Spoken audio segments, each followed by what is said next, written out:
అందరికీ నమస్కారం. మన వీడియోలో చూస్తుంది మన రవి. అతనికి గత ఒక నెల క్రితం యాక్సిడెంట్ అయింది. తనకి ఉన్న వాళ్ళ అమ్మ నాన్న దగ్గర ఉన్న డబ్బులన్నీ ఖర్చు పెట్టేశారు హాస్పిటల్ ఖర్చులకి. తనకి ఇంకా చాలా డబ్బులు ఖర్చు అవుతాయి. హాస్పిటల్కి తీసుకెళ్ళినప్పుడల్లా 50K దాకా కావాల్సి వస్తుంది. మ్యాక్సిమం ఇంకా 10 లక్షలు అయితే మన రవి క్యూర్ అవుతాడు.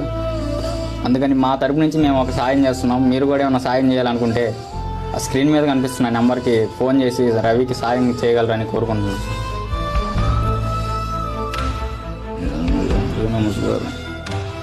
ఉన్న డబ్బులన్నీ అయిపోయినాయి. ఒక 5 లక్షలు అయిపోయినాయి. మా దగ్గర ఉన్న కాడికి అయిపోయినాయి. ఎవరన్నా సహాయం చేసేకుండా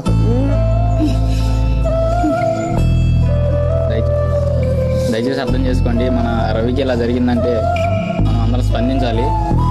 వాళ్ళ అమ్మ నాన్న బాధను చూసి మీరు సాయం చేయగలరని కోరుకుంటున్నాం. మీరు ఒక రెస్టారెంట్కి